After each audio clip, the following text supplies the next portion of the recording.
है क्या branch? Branch of science. Branch of science is the study of matter. तो भाई केमिस्ट्री में हम किस चीज का स्टडी करते हैं? मैटर का, बराबर है। फिर इसके बाद में हमने डिस्कशन स्टार्ट किया था हमारे मैटर के बारे में, ठीक है। तो मैटर के बारे में हमने सबसे पहले बात की थी उसके डेफिनेशन की। तो डेफिनेशन क्या बताई थी मैंने मैटर का, कि ये क्या होता है? It is the part of the universe which has definite mass and occupy some space. Okay, so the part of universe, definition क्या थी इसकी? द पार्ट ऑफ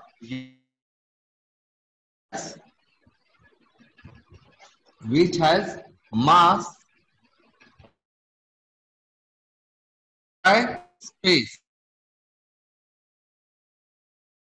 इसको हम कहते हैं मैटर। ओके, फिर हम लोगों ने देखा था मैटर का क्लासिफिकेशन, राइट, या फिर हमने देखा था मैटर का कंपोजिशन। ओके, सो कंपोजिशन का मतलब क्या होता है? मैटर जिस चीज से बना हुआ रहता है उसको हम क्या कहते हैं? मैटर जिस चीज से बना हुआ रहता है उसको हम क्या कहते हैं? सब्सटेंसेस कहते हैं। ओके, देन फिर हम लोगों ने देखा था कि भाई सब्सटेंसेस क्या होता है। ओके, तो सब्सटेंसेस क्या होता है? क्या हुआ? सब्सटेंसेस क्या होता है? एनीथिंग, कुछ भी। that have same property. Anything जिसकी क्या होती है? Having same property. Okay, anything which has the same property, जिसकी सेम प्रॉपर्टी होती है, ठीक है। ये हम लोगों ने बोला था कि भाई ये होता है सब्सटेंस। फिर हमने बोला था कि सब्सटेंस जो होता है, सब्सटेंस क्या शो करता है? सब्सटेंस शो करता है प्रॉपर्टी। और कितने टाइप की प्रॉपर्टी होती है वो? Two type. कौन सी प्रॉपर्टी होती है? पहली होती है केमिकल प्रॉपर्टी, प्रॉपर्टी होती है कौन सी? Chemical property. property. तो भाई फिजिकल प्रॉपर्टी क्या होती है? फिजिकल प्रॉपर्टी क्या होती है? Which do not change its composition. Property which can be composition, change in composition. जबकि केमिकल प्रॉपर्टीज क्या होता है? Due to the change in composition, बराबर है। और फिर हमने बोला था कि इसी के बेसिस पर फिर हमने मैटर को मतलब मैटर का क्लासिफिकेशन किया था। तो मैटर का क्लासिफिकेशन हमने किस बेसिस पर किया था? कितने बेसिस पर किया था? Two bases. टू बेसिस पर किया था, ठीक है। तो दो बेसिस कौन से थे वो? Chemical and physical. एग्जैक्टली, पहला था physical basis of matter, physical basis of classification of matter, physical basis of classification of matter. और दूसरा जो था वो था chemical basis of classification of matter. समझे? तो दो टाइप का हमने क्लासिफिकेशन किया था, एक physical basis of classification of matter और दूसरा था chemical basis of classification of matter, बराबर है। तो ये दो चीजें हम लोगों ने देखी थी। फिर कल हम लोगों ने डिस्कस किया था physical basis of classification of matter. तो इसके बेसिस पर मैटर कितने टाइप में डिवाइड हो रहा था हमारा? 3 types. 3 टाइप्स में। कौन कौन से थे वो? Solid, liquid and gas. Solid, liquid और गैस, बराबर है। फिर हम लोग ने इनकी कुछ चीजें देखी थी। सबसे पहले डेफिनेशन, तो बताइए डेफिनेशन क्या थी सॉलिड की? Physical state of Physical state matter. of matter having minimum interparticular distance. Exactly. Liquid क्या होता है? Physical state having moderate interparticular distance.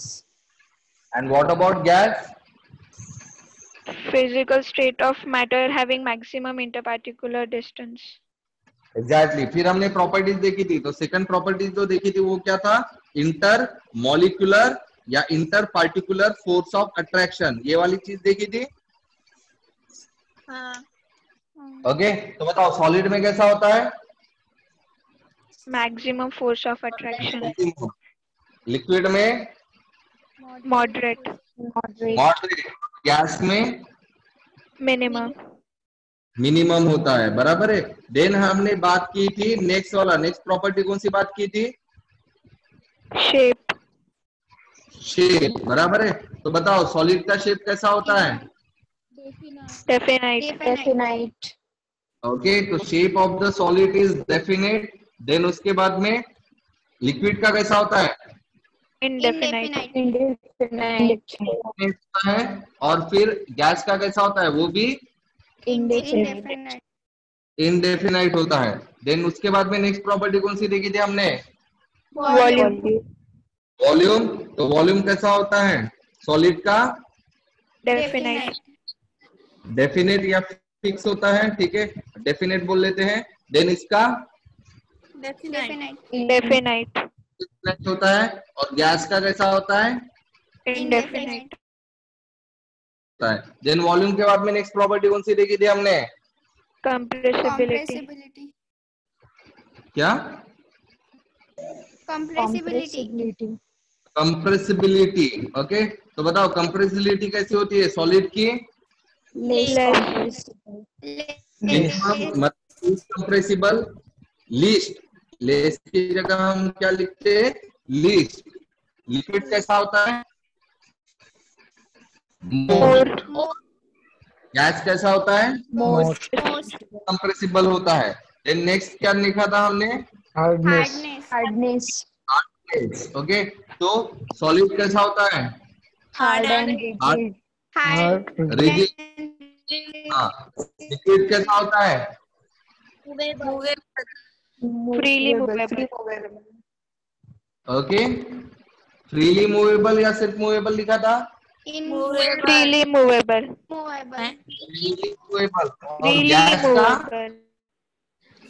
movable. Gas का अरे गैस मूवेबल होता है और लिक्विड मूवेबल होता है, समझे? डन।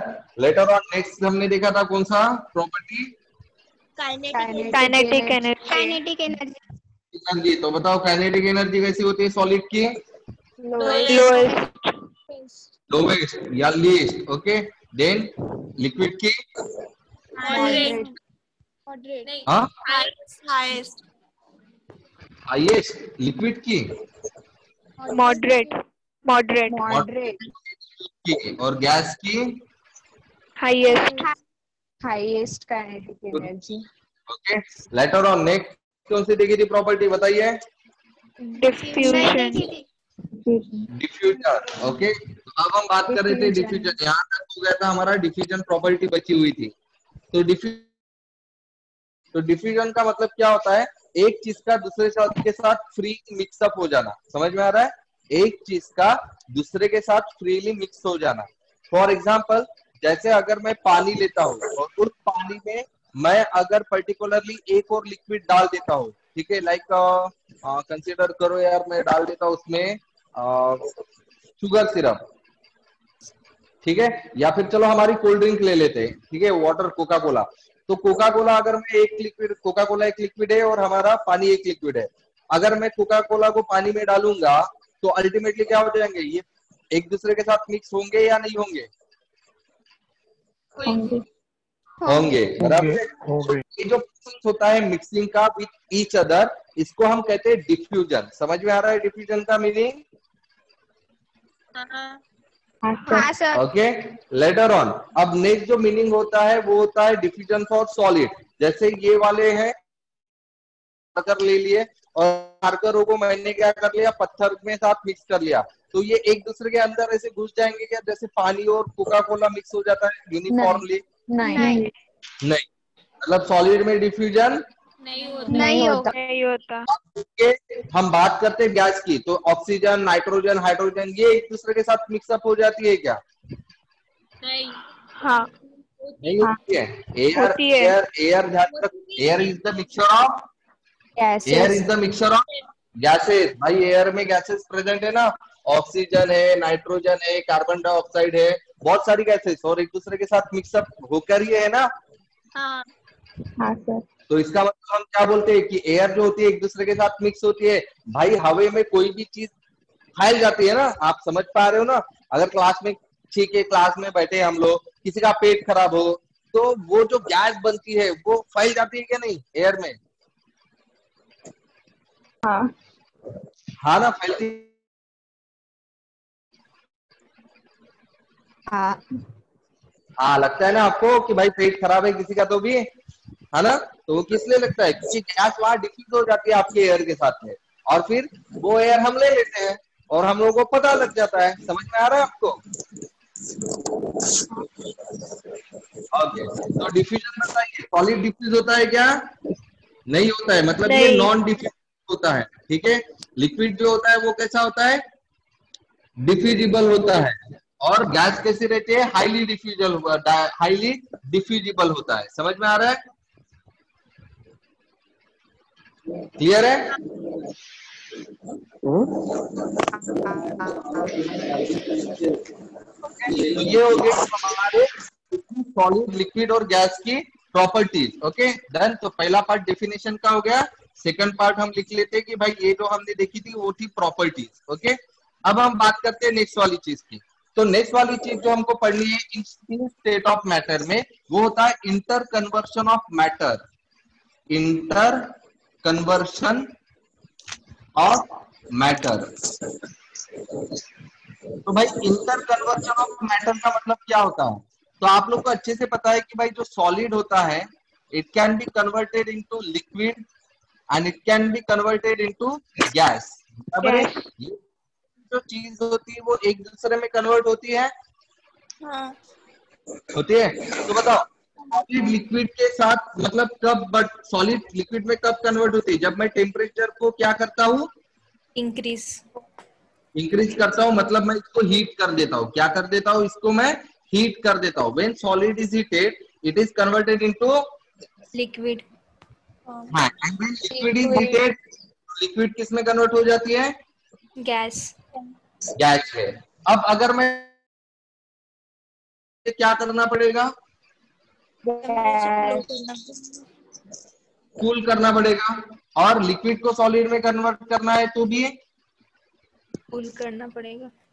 कूल करना पड़ेगा। बराबर है? तो हम क्या बोल सकते हैं कि इस तरह से आपके जो तीनों स्टेट्स ऑफ मैटर होते हैं ये इंटर कन्वर्टिबल होते हैं due to the application of heat और due to the application of heat और रिमूवल ऑफ हीट। देखिए, कूल करना मतलब हीट को रिमूव करना, रिमूवल ऑफ हीट मतलब ही कूलिंग होता है। तो कूल कोई प्रोसेस नहीं होता है। कूल मतलब रिमूवल ऑफ हीट और हीट क्या ब्लर हो रहा है। ब्लर हो रहा है? नहीं सर, ठीक है अभी ठीक है सर, नहीं हो रहा ठीक है सर, हो रहा है अभी। कूलिंग का मतलब क्या होता है यहाँ पर? Removal of heat. तो हम क्या बोल सकते हैं यहाँ पर? हम कौन सा स्टेटमेंट यूज करेंगे कि ऑल थ्री स्टेट्स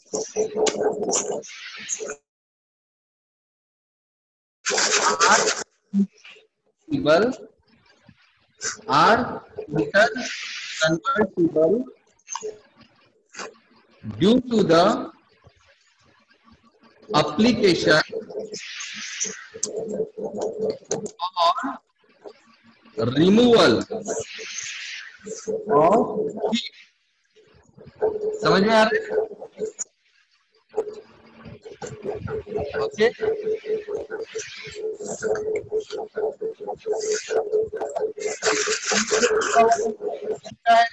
बहुत आवाज आ रही है आपकी साइड से। तने पुणेकर,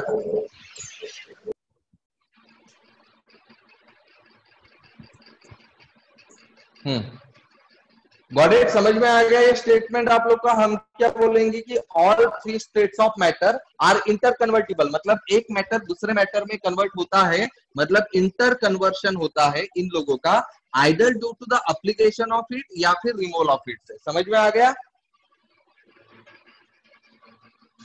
समझ में आ गया आपको? हाँ सर। हाँ सर। ठीक है, तो अब इसी में क्या होता है, इसी में आप लोग की और कुछ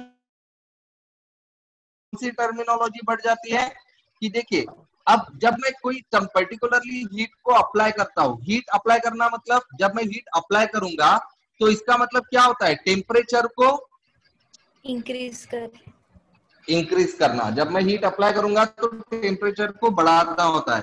और जब मैं हीट को रिमूव करता हूँ, इसका मतलब मैं टेम्परेचर को क्या करता हूँ,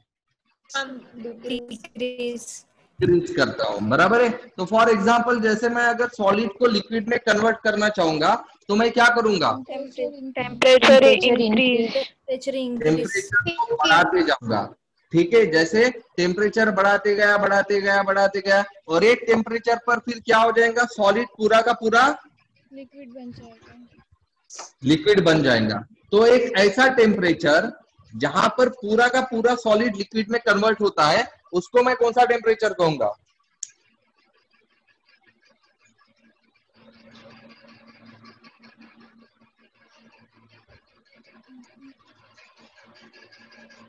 बताओ। कंसिडर करो कि मेरे पास एक सॉलिड है, ए नाम का सॉलिड है, और उसको मैं कन्वर्ट कर रहा हूं ए नाम के लिक्विड में, राइट। और ये मैं स्टार्ट कर रहा हूँ हीट, इसको हीट देना है। तो पहले जो हीट था वो 25 डिग्री सेल्सियस था, फिर 30 डिग्री सेल्सियस बढ़ा है, फिर 40 बना है, फिर 50 बढ़ा है। ठीक है, पूरा जो सॉलिड था वो लिक्विड में कन्वर्ट हो गया। ये 100 डिग्री सेल्सियस को क्या बोलूंगा,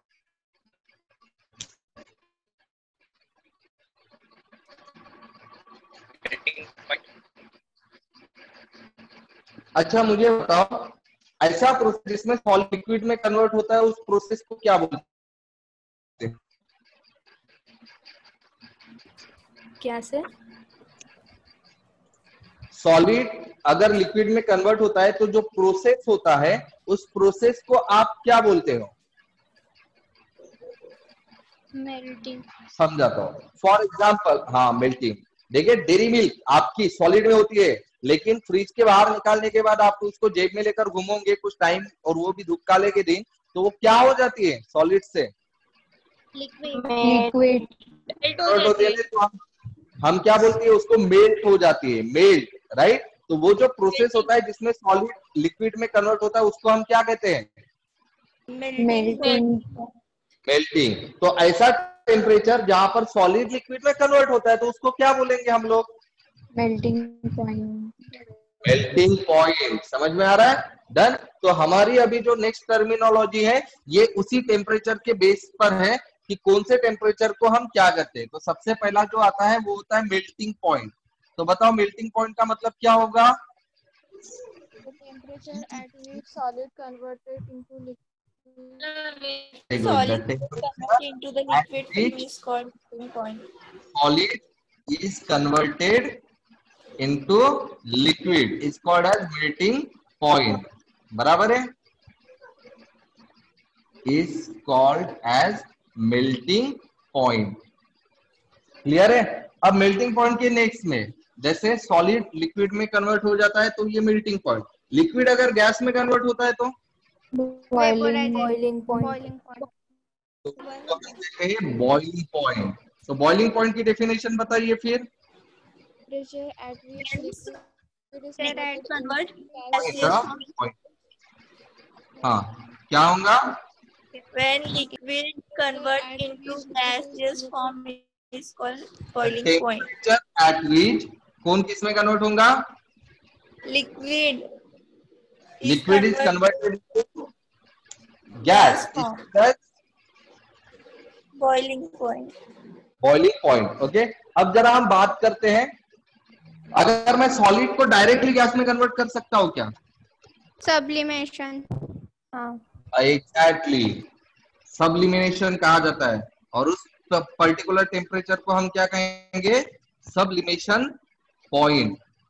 तो इसकी डेफिनेशन बताइए, सब्लिमेशन पॉइंट क्या होगा, the temperature at which solid directly get converted into gaseous changed into gaseous form without undergoing in liquid sublimation। इतनी लंबी छोटी डेफिनेशन बताने की कोई जरूरत नहीं, ठीक है, सिंपली हम उतना ही लिखेंगे, understanding point of view. Later on अभी हम उल्टा चलते हैं, जैसे गैस लिक्विड में कन्वर्ट हो गया, बताइए गैस अगर लिक्विड में कन्वर्ट होता है तो क्या बोलते हैं उसको, प्रोसेस को क्या कहा जाता है जब लिक्विड गैस लिक्विड में कन्वर्ट होती है तो, vaporization. हाँ, वेपराइजेशन का मतलब लिक्विड का गैस में कन्वर्ट होना होता है बेटा, वेपर लिक्विड। कंडेंसेशन जब गैस लिक्विड में कन्वर्ट होता है तो प्रोसेस को क्या कहा जाता है? कंडेंसेशन ओके, तो फिर टेम्परेचर को हम क्या कहेंगे? कंडेंसेशन और लिक्विफिकेशन, या फिर गैस लिक्विफाइड होती है तो लिक्विफिकेशन पॉइंट। तो बताओ इसकी डेफिनेशन क्या हो जाएंगी फिर? Temperature at which gas convert into liquid form is called condensation point और लिक्विफिकेशन पॉइंट। ओके, अब नेक्स्ट, जब लिक्विड सॉलिड में कन्वर्ट होती है प्रोसेस को क्या कहा जाता है? Freezing freezing. एग्जैक्टली, इस प्रोसेस को क्या बोला जाता है? फ्रीजिंग। और फिर उस टेम्परेचर को हम क्या कहेंगे? Freezing point freezing point. तो बताओ फ्रीजिंग पॉइंट की डेफिनेशन क्या हो जाएंगी? Temperature at which liquid convert into solid form is called freezing point. Is called as a freezing point. बराबर है, समझ में आ गया? So this is all about the physical classification of matter. तो physical classification of matter में इतनी सारी चीजें हैं जो आप लोगों को समझनी थी। समझ में आ गई? Very good. तो अब हम चलते हैं नेक्स्ट क्लासिफिकेशन पर। तो नेक्स्ट क्लासिफिकेशन हमारा क्या है? Chemical basis classification of matter. Basis of classification of matter. तो भाई केमिकल बेसिस पर हम क्लासिफाई किस तरह से कर सकते हैं मैटर को, ठीक है? तो ध्यान में रखना केमिकल बेसिस पर जो, हाँ बोलिए, प्योर सब्सटेंस क्या होता है? Mixture. Pure substance and mixture. Okay, तो ध्यान में रखना, तो केमिकल बेसिस ऑफ क्लासिफिकेशन जो होता है वो होता है प्योर सब्सटेंसेस एंड मिक्सचर। ठीक है, डन। अब हम बात करते हैं कि भाई क्या मीनिंग प्योर सब्सटेंसेस और मिक्सचर का। ठीक है, तो प्योर सब्सटेंसेस का मतलब क्या होता है, बता सकता है कोई? ये मैटर का क्लासिफिकेशन है, और मैटर किससे बना रहता है?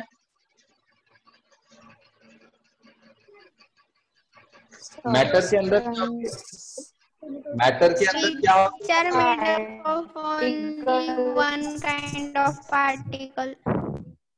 पार्टिकल मतलब सब्सटेंस। ओके, तो प्योर सब्सटेंसेस का मतलब क्या होता है? क्या होता है? Matter which cannot be separated into any other kind of matter. Which contains only one kind of one kind या one type of substance is called as pure substances। समझ में आ रहा है? ठीक है, तो ऐसी पर्टिकुलरली मैटर जिसमें एक ही टाइप का सब्सटेंस होता है उसको हम कहेंगे प्योर सब्सटेंस। क्लियर है? हाँ, अब मैटर क्या होगा फिर? देखिए, इसमें सिर्फ एक ही टाइप का था, ओनली वन टाइप। तो मिक्सचर में क्या होना चाहिए? more than two type, मतलब टू और मोर टाइप।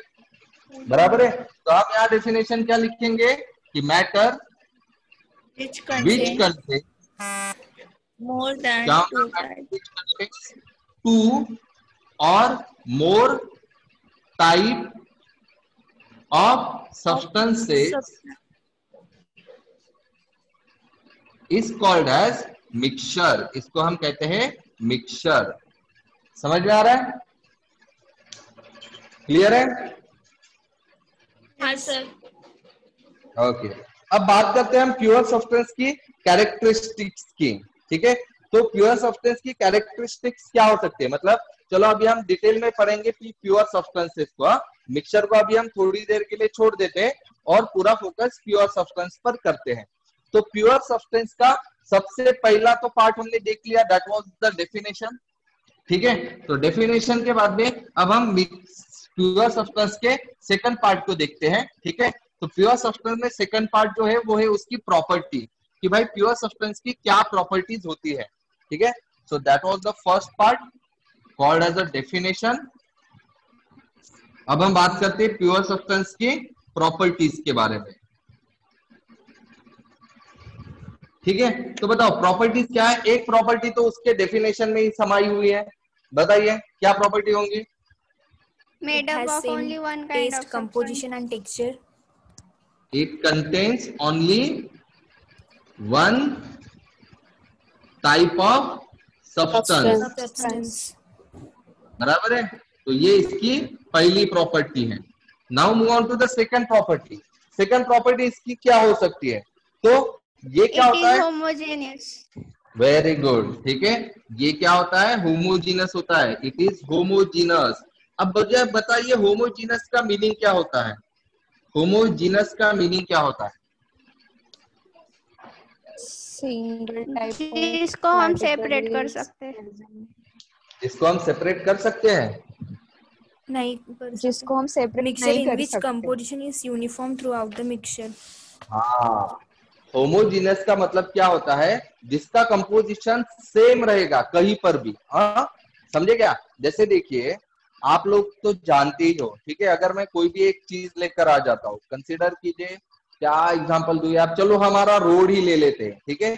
जो रोड जिस पर हम गाड़ियां चलाते हैं, वो रोड आप लोगों ने देखा होगा कि काफी बार वो रोड जो होता है डांबर से वगैरह बना रहता है। लेकिन कई कई जगह पर क्या होता है कि वहां पर डांबर कहीं एक जगह पर ज्यादा होता है, कहीं एक जगह पर कम होता है। जहां कम होगा वहां फिर से हो जाते हैं।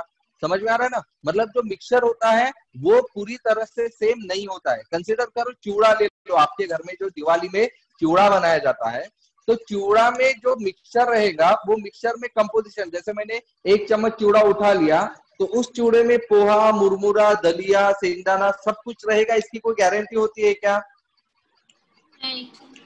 नहीं होती है, ठीक है। हो सकता है कभी बार सिर्फ एक पोहा आ जाए, कभी हो सकता है सिर्फ मुरमुरा आ जाए, राइट। ऐसा होता है ना। मतलब इस चीज को हम कहते हैं कि भाई ये होमोजीनस नहीं है, मतलब इसका कंपोजिशन सेम नहीं है। समझ में आ रहा है। इसका कंपोजिशन क्या नहीं है, सेम नहीं है। लेकिन वही अगर मैंने चलो चाय ले ली, तो चाय का 1 चम्मच ले ली, तो चाय मीठी होती है। तो पहला चम्मच मैंने चाय का ले लिया और वो पी लिया तो वो मीठी लगेंगी, और लास्ट चम्मच भी अगर मैंने निकाल के पी लिया तो वो भी मीठी लगेंगी। टेस्ट चेंज होगा क्या। नहीं। टेस्ट का चेंज होगा नहीं। क्यों नहीं होगा, क्योंकि उसका कंपोजिशन सेम है। फिर आप चाहे ऊपर से ले लो या नीचे से ले लो, फर्क पड़ेगा क्या। नहीं। तो ऐसी चीज को हम कहते हैं होमोजीनस, मतलब उसका कंपोजिशन सेम होता है। ओके। तो देखिए सब्सटेंस में एक ही चीज होती है भाई। जब एक ही चीज होंगी तो आप कहीं पर भी जाओ आपको वही चीज मिलेंगी ना। समझ में आ रहा है आपको। अगर किसी पर्टिकुलरली बैग में सारे के सारे बॉल्स ग्रीन कलर के हैं, तो आप हर बार जब बॉल निकालेंगे तो कौन सा बॉल निकलेगा, ग्रीन कलर का ही बॉल निकलेगा। क्योंकि उस बैग में सिर्फ ग्रीन कलर की बॉल है, एक ही टाइप के बॉल है। बराबर है, समझ में आ रहा है। हाँ सर। तो ये होती है सेकंड प्रॉपर्टी। अब थर्ड प्रॉपर्टी क्या होती है, तो थर्ड प्रॉपर्टी क्या होती है इसकी। It has fixed boiling and melting point. Very good, क्या बताइए। It has fixed boiling and melting point. It has fix melting point and boiling point. Fix होता है इसका, ठीक है। जैसे वाटर, प्योर वाटर का बॉइलिंग पॉइंट क्या होता है।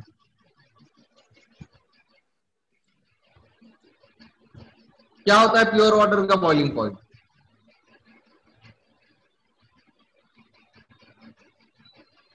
ये भी नहीं पता है क्या, कितना होता है वो। 100 डिग्री सेल्सियस। बराबर है। लेकिन अब मैंने इस वाटर में कुछ डाल दिया है, कंसिडर करो मैंने इसमें पेट्रोल डाल दिया, हालांकि ये मिक्स नहीं होता है, एग्जांपल बता रहा हूँ। तो अब इसको बॉईल होने के लिए 100 डिग्री सेल्सियस लगेगा, उससे कम लगेगा। ज्यादा लगेगा। कम लगता है। कैसा लगता है, टेम्परेचर लगता है। कैसा लगता है, कम लगेगा। क्यों? क्योंकि कंपोजिशन चेंज हो गया, सेम कंपोजिशन नहीं है, क्योंकि इसमें वाटर भी और पेट्रोल भी है, जबकि पहले के इसमें सिर्फ क्या था? वाटर। तो इसलिए इसका मेल्टिंग और बॉइलिंग पॉइंट फिक्स होता है। देन चौथी इसकी प्रॉपर्टी क्या रहेंगी भाई? चौथी इसकी प्रॉपर्टी हाँ बोलिए।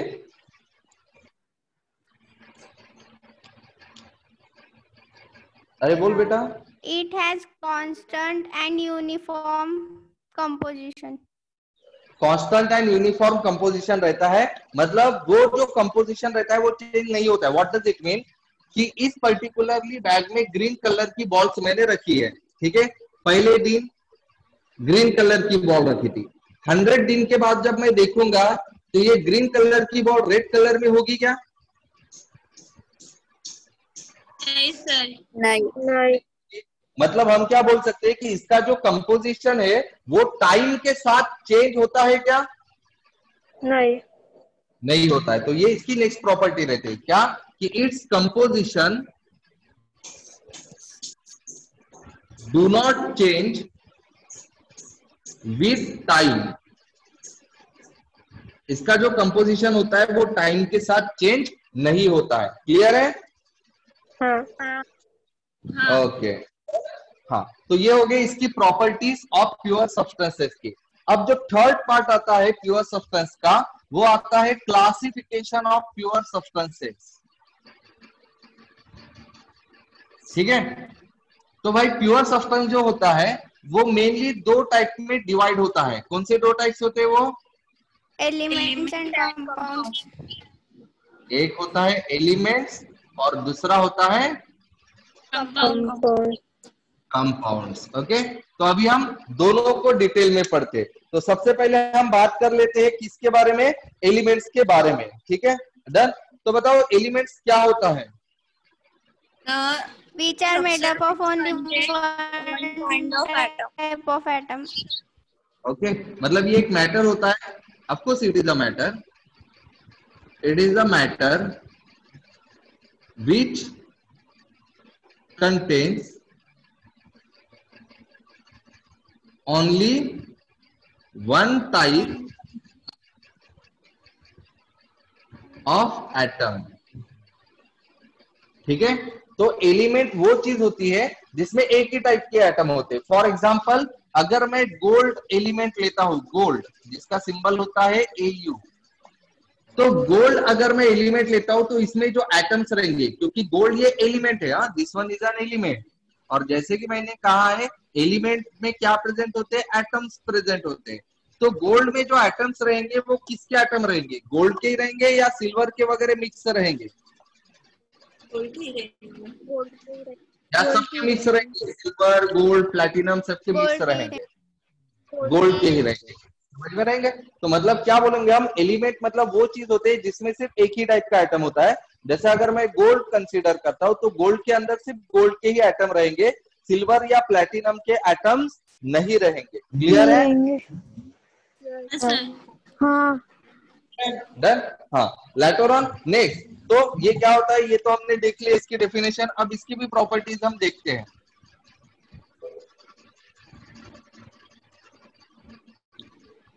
ठीक है, तो क्या क्या प्रॉपर्टीज होती है आपके एलिमेंट्स की? सबसे पहले ये सिंपलेस्ट फॉर्म होता है मैटर का। It is the simplest form of matter.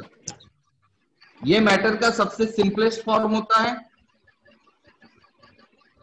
ठीक है, अब सेकंड जो इसकी प्रॉपर्टी होती है वो क्या होती है? कि it can not be divided और split into the simpler one. It can not be divided into simpler form by, ठीक है, by simple chemical method or physical method, by chemical or physical method। ठीक है, ये इसकी second property होती है कि किसी भी सिंपल फिजिकल या केमिकल प्रॉपर्टी से आप इसको क्या नहीं कर सकते हैं? सेपरेट नहीं कर सकते हैं या डिवाइड नहीं कर सकते हैं। ठीक है, क्लियर है? हाँ सर। नेक्स्ट हम बात करेंगे इसके अकरेंसेस की। अकरेंस मतलब ये कैसे मिलते हैं, कहाँ मिलते हैं, वगैरह वगैरह वगैरह। So the third thing is to discuss is the occurrences.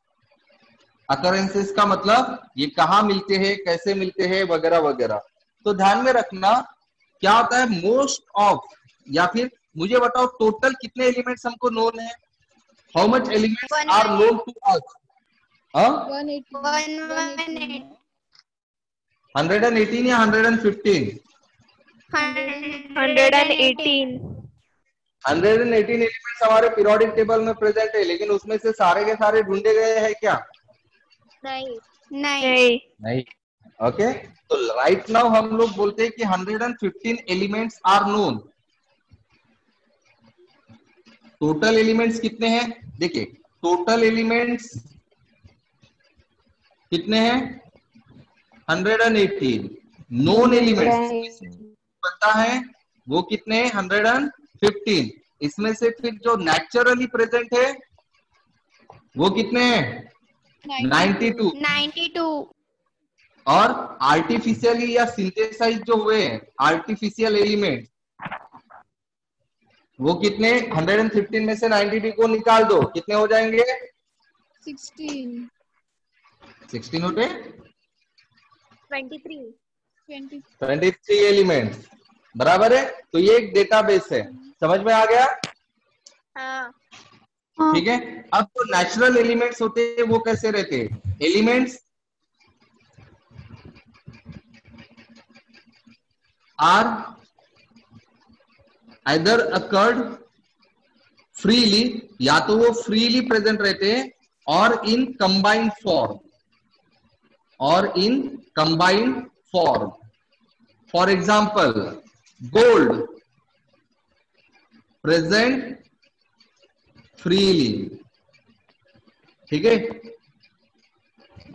Second sodium जो होता है नेचर में एग्जिस्ट करता है, और वो भी बहुत सारे अलग अलग, या जिंक ले लो, जिंक प्रेजेंट इन कंबाइंड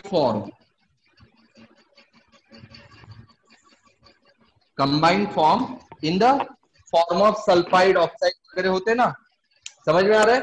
अगर मैं माइनिंग करता हूं, मतलब मैं जमीन खोदकर सोना निकालना चाहता हूं, तो सोना ही निकलेगा ना, या सोने में मतलब ऐसी चीज निकलेगी जिससे मुझे सोना बनाना पड़ेगा अलग से, या प्योर सोना ही निकलेगा? सोना ही निकलेगा। वो ऐसा कंबाइन होता है क्या? मतलब सोना गोल्ड ऑक्साइड, गोल्ड सल्फाइड ऐसे फॉर्म में होता है, या सिर्फ गोल्ड फॉर्म में होता है? गोल्ड फॉर्म में। इसको हम कहते हैं कि वो फ्रीली प्रेजेंट है। कैसा प्रेजेंट है? फ्रीली। और वही लोहा, आयरन भी जमीन खोद के निकाला जाता है। तो आयरन जो निकाला जाता है, तो लोहा जो निकलता है वो लोहे के फॉर्म में होता है या किसी कंबाइंड फॉर्म में होता है, जैसे ferrous oxide, ferrous sulphide, like that?